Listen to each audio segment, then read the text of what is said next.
नमस्कार दोस्तों, आप लोगों का स्वागत है आज के वीडियो में। ये वीडियो मैं काफ़ी दिनों के बाद बना रहा हूँ और इस टॉपिक पे, इस तरह के टॉपिक्स पे जो कि मतलब कह सकते हैं कि डेवलपमेंट के लिए, इंडिया के डेवलपमेंट के लिए और अपने शेयर मार्केट के डेवलपमेंट के लिए जो चीज़ें हैं, जो बेसिक नीड है, उन सब चीज़ों पे आप लोगों के साथ में एक डिस्कशन रहता है। आज जो बात करूंगा, काफ़ी दिनों के बाद बना रहा हूँ, धीरे धीरे करके कंटेंट को इम्प्रूवमेंट करने की कोशिश करूंगा, जो कि basically on a raw basis that should be related to the development of the country in term of the share market. ठीक है। अभी यहाँ पे जैसे ओपेक की एक मीटिंग हुई, जहाँ पे अभी अभी थोड़े दिनों पहले आपने एक न्यूज़ सुनी होगी, जहाँ पे इंडिया ने कह सकते हैं अंडमान निकोबार का जो अपना एरिया है, उस एरिया में एक बहुत बड़े कह सकते हैं तेल भंडार के होने की संभावना व्यक्त करी थी, और जिसका इंडिया को बूस्ट जो है, इस इकोनॉमी की जो बूस्ट है, वो बहुत ही ज़बरदस्त तरीके से मिलने की संभावना है, जो कि काफ़ी हद तक जो कह सकते हैं कि एक पॉजिटिव सिनेरियो है for the development of the India. तो यहाँ पे इन्होंने मतलब एक तरह से उसको न्यूज़ चैनल्स ने या न्यूज़ ने किस तरह से प्रोजेक्ट किया, उन सब चीज़ों पे आप लोगों को समझ लिया। उससे पहले रिक्वेस्ट है कि प्लीज़ सपोर्ट करिएगा, चैनल को लाइक करिएगा, शेयर करिएगा, सब्सक्राइब करिएगा, सो दैट ये जो कंटेंट है मैं उसको लाने से पहले और आगे आने वाले समय में कंटेंट को और बेहतर बनाने के लिए आप लोगों का सपोर्ट बिल्कुल मतलब रिक्वायर्ड है।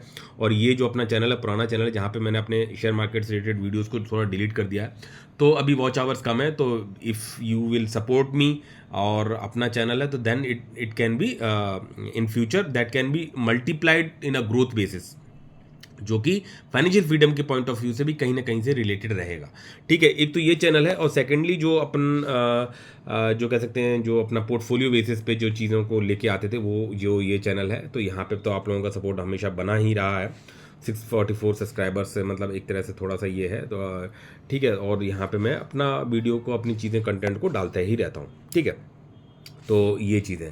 तो अभी जो बात कर रहे थे कि यहाँ पे आप लोग सपोर्ट करिएगा, तो यहाँ पे इन्होंने अभी जो ओपेक की मीटिंग हुई, वहाँ पे अपने जो पेट्रोलियम मिनिस्टर है, उन्होंने जाके एक तरह से जो डिबेट हुई है, जो भी कह सकते हैं कि डिस्कशन हुआ, वहाँ पे उन्होंने अपनी बात को जो कहा कि ना अमेरिका की दादागिरी चलेगी और ना ही चीन की धौंस, इस खजाने को बेहद करीब पहुंचा भारत। जैकपॉट मिलते ही जीडीपी में सीधे 5%, सॉरी 5 टाइम्स बूस्ट होने की संभावना है। मतलब समझ रहे हो, तो that can be a great achievement for the country.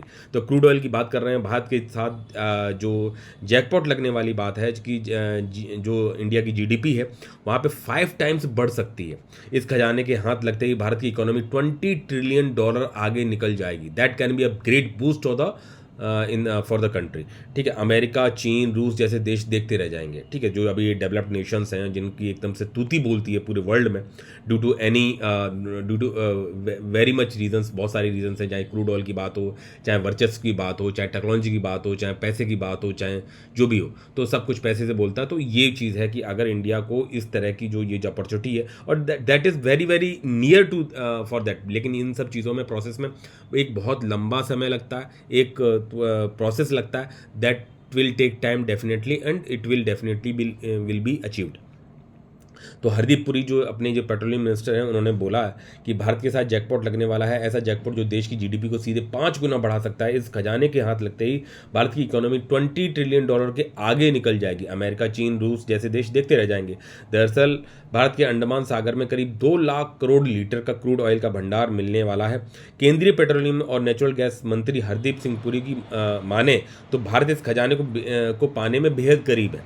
ठीक है, तो ये सब चीज़ें हैं। देन ऑस्ट्रिया की राजधानी वियना में हुए नाइन्थ जो ओपेक सम्मेलन, ओपेक आपको जैसे पता है कि ये एक पेट्रोलियम जो क्रूड ऑयल को मतलब कह सकते हैं प्रोडक्शन करने वाले जो कंट्रीज़ हैं, उनका एक ग्रुप है। तो वहाँ का जो 9th कह सकते हैं कि एक सम्मेलन हुआ वहाँ ऑस्ट्रिया में, वहाँ पे इन्होंने ये बात कही। इंटरनेशनल सेमिनार में बोलते हुए केंद्रीय पेट्रोलियम एवं प्राकृतिक गैस मंत्री हरदीप सिंह पुरी, जो अपनी कंट्री के, उन्होंने कहा कि भारत ऑयल फील्ड के खोज के बहुत ही करीब है।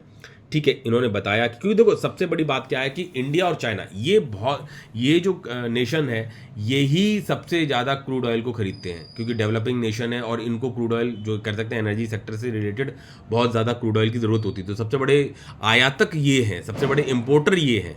तो अब अगर हमें इसमें जो हमारा पैसा जाता है, इसमें जो हमारे डॉलर्स जाते हैं, वो अगर हम कहीं ना कहीं अगर उन खर्च को हम बचा पाएँ, अगर हमारा खुद का प्रोडक्शन इस लेवल पे आ जाए, तो जो है कि हमारी कंट्री के लिए बहुत बड़ी बात हो जाएगी। जिस तरह से हम जिस पेस से हम ग्रो कर रहे हैं उसमें बहुत ही कह सकते हैं मल्टीप्लाइड सिचुएशन मतलब आ सकती है। तो इन्होंने ये कहा है कि भाई इस सेमिनार में इन्होंने कहा है, और ऐसे ही नहीं कही जाती इस स्टेजेस पे लेवल पे। ये चीज़ें न्यूज़ में आपने पहले भी सुनी होंगी, बट नाउ डेज जो अभी जो रिसेंटली बात है, हरदीप सिंह पुरी ने कहा कि भारत ऑयल फील्ड की खोज के बहुत ही करीब है। उन्होंने बताया कि OALP के राउंड 10 के तहत भारत ने गुयाना के क्षेत्रफल के करीब, मतलब जो गुयाना कंट्री है उसके पास जो स्पेस है, उसके पास जो कह सकते हैं प्रोडक्शन एरिया है, 2.5 लाख वर्ग किलोमीटर के बराबर ऑयल फील्ड की खोज शुरू की थी। अब वो उसके बेहद करीब पहुंच गए हैं। ठीक है, ये इंटरनेशनल लेवल पे एक ओपेक के लेवल पे एक मीटिंग में कहा जा रहा है अपने पेट्रोलियम मिनिस्टर के द्वारा। हरदीप सिंह पुरी ने कहा कि अंडमान सागर के कच्चे तेल और गैस का यह बड़ा भंडार दिखा है। सरकार की ओर से इसे निकालने की तैयारियां शुरू हो गई हैं। अगर ये भंडार भारत के हाथ लग जाता है तो तेल की जरूरत के लिए भारत की आयात पर निर्भरता खत्म हो जाएगी। ठीक है, जो अपने डॉलर्स जाते हैं तेल को खरीदने के लिए वो कम हो जाएंगे। जो देश दुनिया का तीसरा सबसे बड़ा तेल आयातक है, अपना कंट्री इंडिया, तो वो उसकी डिपेंडेंसी कम हो जाएगी, उसकी पूरी रूपरेखा बदल जाएगी और दूसरे देशों पर तेल के लिए उसकी निर्भरता खत्म हो जाएगी। उन्होंने कहा कि अंडमान में 2.5 लाख वर्ग किलोमीटर के दायरे में कच्चे तेल और गैस की खोज के बेहद करीब पहुंच चुके हैं। तेल की खोज के लिए ड्रिलिंग के प्रयासों को और तेज कर दिया गया है। ठीक है, अंडमान सागर में मिल सकता है खजाना। अंडमान सागर के तेल के भंडार की खोज बहुत करीब पहुंच गई है। हरदीप पुरी को भरोसा है कि वो दिन दूर नहीं जब भारत गुयाना के क्षेत्रफल के बराबर कच्चे तेल के भंडार का मालिक होगा। बता दें, गुयाना के पास 11.6 बिलियन बैरल तेल और गैस का भंडार है। भारत के हाथ अगर ये खजाना लग जाता है तो तेल खरीदने की निर्भरता खत्म हो जाएगी। अंडमान में कच्चे तेल के भंडार की खोज अगर पूरी हो जाती है तो भारत की अर्थव्यवस्था में चमत्कारिक ग्रोथ देखने को मिलेगा। भारत की अर्थव्यवस्था $3.7 ट्रिलियन की अर्थव्यवस्था से सीधे, मतलब अभी जो अपनी कंट्री के जो कह सकते हैं इकोनॉमी है, दैट इज अप्रॉक्सीमेटली $4 ट्रिलियन, जो कि $20 ट्रिलियन हो जाएगी। भारत की तेल के लिए रूस पर निर्भरता कम हो जाएगी। इकोनॉमी में उछाल आते ही अमेरिका और चीन जैसे देशों की धौंस खत्म हो जाएगी। समझ रहे हो? तो एक ये न्यूज़ है जो कि एक तरह बहुत सी पॉजिटिव सिनेरियो कह सकते हैं कि एक तरह से पॉजिटिव आउटफील्ड मतलब आपको यहाँ पे दिखाई पड़ता है। सेकेंडली, जो दूसरे सेक्टर पे बात करते हैं कि भाई देखो देश का डेवलपमेंट है, चीज़ें ग्रोथ होंगी, सब कुछ होगा ड्यू टू एनी। अब देखो शेयर मार्केट में भी बात करते हैं। अब जैसे अपने दूसरे चैनल पे हम लोग बात करते थे, पहले तो इसी चैनल पे बात करते थे नाउअडेज। अभी क्या है कि जो दूसरी चीज़ें हैं कि डायरेक्ट शेयर्स पे बात नहीं कर सकते, लेकिन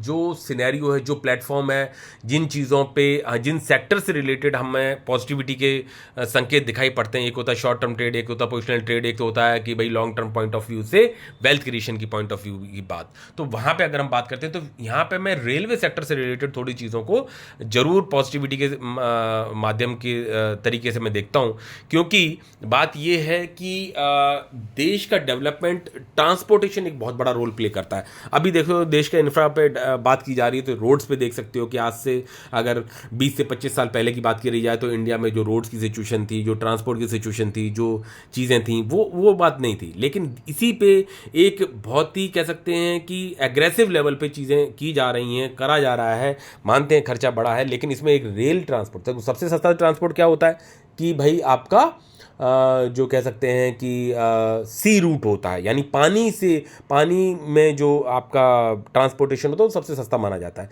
सेकंड वन आता है आपका railway transport, and third one आता है आपका फिर जो है रोड ट्रांसपोर्ट है, वही एक रहता है। फिर देन आपका एयर रूट आता है। तो अपने इंडिया कंट्री की बात करूं तो यहाँ पे रेल ट्रांसपोर्ट का एक बहुत बड़ा महत्व है। तो यहाँ पे जो जिस तरह का डेवलपमेंट दिखाई पड़ रहा है कि कंट्री में जिस तरह की डेवलपिंग हिसाब किताब दिखाई पड़ रहा है for the railway sector point of view से, और उसमें जो कंपनीज काम कर रही हैं वो आपको थोड़ा सोच के चलनी पड़ेंगी for the long term point of view से। एक होता है पोजिशनल ट्रेड की बात कर रहा हूँ, एक होता है long term and safety point of view से बात कर रहा हूँ।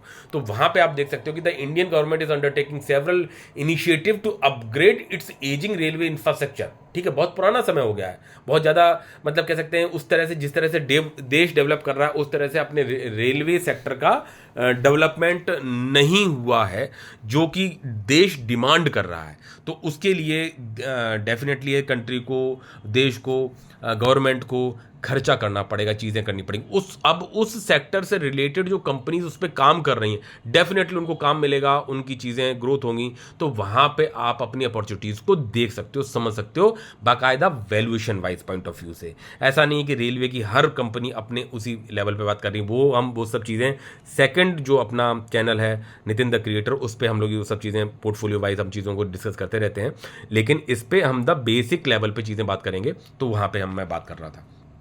ठीक है, तो एजिंग रेलवे इंफ्रास्ट्रक्चर जो अपने है उसको इन्हेंस करने के लिए, इट्स क्वालिटी सर्विस को, उसकी क्वालिटी सर्विस को इन्हेंस करने के लिए the railway ministry has announced plans to invest 54 lakh crore equivalent to 57 trillion और 6,080 बिलियन US डॉलर। समझ सकते हो किसकी बात करी जा रही है? अभी इंडिया की इकोनॉमी कितनी बड़ी है? अभी लगभग 4 ट्रिलियन डॉलर के आसपास की बात कर रहे हैं, और जो कि रेलवे मिनिस्ट्री कह रही है, गवर्नमेंट कह रही है कि हमारा प्रोजेक्शन है कि 57 ट्रिलियन के करीब की।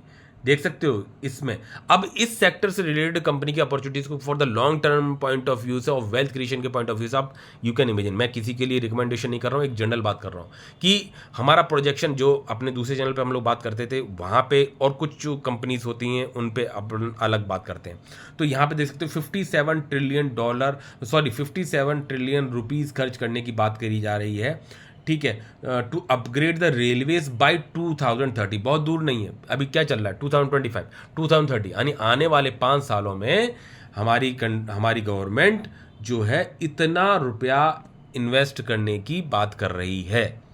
तो कंपनी में जो इस सेक्टर में पैसा लगेगा वो किसके थ्रू लगेगा? डेवलपमेंट होगा तो किसके थ्रू होगा? प्रोजेक्ट्स होंगे तो वो किसके थ्रू होंगे? चाहे लाइनें बिछाने की बात करी जाए, चाहे वैगन्स बढ़ाने की बात करी जाए, चाहे टिकटिंग की बात करी जाए, चाहे जो है कि सिग्नलिंग की बात करी जाए, चाहे जो इंफ्रा होता है रेलवे सेक्टर से, प्लेटफॉर्म से और चीज़ों से रिलेटेड बात करी जाए, वो सब पैसा खर्च होना है। तो इन सब चीज़ों पे है। अपग्रेड्स इंक्लूड 100% इलेक्ट्रिफिकेशन, मतलब टोटल रेलवे को इलेक्ट्रिफिकेशन की बात करी जा रही है एक तो। ठीक है, तो इस सेक्टर से रिलेटेड कंपनीज की बात करो तो वो उनको काम मिलेगा। तो आप रिस्की नहीं हो ना, आप ये देखो कि आप किस पेस से ग्रोथ कर सकते हो। तो ये विजन आपको समझ के चलना चाहिए, और मैं अपने दूसरे चैनल पे चीज़ों को बताता रहता हूँ। ठीक है, तो इलेक्ट्रिफिकेशन ऑफ रिकमेंडेशन किसी चीज़ का नहीं, electrification of railways, upgrading existing lines with more facilities and higher speeds, expansion of new lines. थोड़ा बोरिंग होगा, ठीक है, अभी एडिटिंग नहीं है, चीज़ें नहीं है, लेकिन बोरिंग होगा, लेकिन that will be a qualitative. अब अगर इन चीज़ों को, थीम को समझ के चलोगे तो डेफिनेटली आप इन सब चीज़ों का फ़ायदा उठाओगे। ठीक है, with more facilities and higher speeds, expansion of new lines, upgrading railway stations, introducing and eventually developing a large high-speed train network interconnecting major cities in different parts of India, and development of various dedicated freight corridors to cut down cargo cost with country। आप समझ रहे हो कि ये जो cargo corridors बनाने की बात क्या है? तो ये किस लिए? ट्रांसपोर्टेशन की, not for the passengers, for the goods. ठीक है, तो वो सस्ता पड़ेगा भैया। ठीक है, दिल्ली से मुंबई जाना है, कोई बिना किसी ऑपरेशन एक डेडिकेटेड कॉरिडोर बना रखा है, तो गुड्स को सोचो कितने सस्ते लेवल पे चीज़ों को पहुंचाया जा सकता है। तो वहाँ मार्जिन निकल के आएगा कंपनीज का, प्रोडक्ट्स को ज़्यादा से ज़्यादा ट्रांसपोर्टेशन रेलवे को मिलेगा कि भैया ठीक है आप इसके थ्रू भेजो, सस्ता पड़ेगा, तो वहाँ पे सेफली की तरीके से टाइमली पहुँचने की बात आएगी। तो ये सब चीज़ें बहुत सारी कंपनीज को, इकोनॉमी को अट्रैक्ट करती हैं। तो अगर आपका इंफ्रास्ट्रक्चर डेवलपमेंट है जिसमें रेलवे का एक बहुत बड़ा रोल है। ठीक है, तो ये the research design and standards organisation RDSO is undertaking all research designs and standardizations work for modernization. National High Speed Rail Corporation Limited is overlooking the implementation of high speed trains programs across the country. Dedicated Freight Corridor Corporation of India is the agency undertaking development of freight corridors around the country, and Indian Railway Stations Development Corporations is engaged in railways station upgrade and development of programmes. अभी एक चीज़ मैं आपको बताऊं कि आप ये सोचते हैं कि रेल मंत्रालय में सबसे बड़ी कमाई किस चीज़ से आती है। भाई देखो, हम लोग सोचते हैं कि हम लोग पैसेंजर्स के पॉइंट ऑफ व्यू से चीज़ें आती, पैसेंजर्स के लेवल पे चीज़ें उस हिसाब से नहीं ग्रोथ है comparison to the goods transport. ठीक है, तो अगर उनको डेडिकेटेड फ्राइट कॉरिडोर मिलेगा, ठीक है, गुड्स को पहुंचाने के लिए, तो that will be a great revenue for the railway sector. और उसको बनाने के लिए, उसको सुचारू रूप से चलाने के लिए, उसके डेवलपमेंट के लिए, उसके मेंटेनेंस के लिए जो कंपनीज काम कर रही हैं, तो that will definitely get a good कह सकते हैं कि प्रोजेक्ट्स।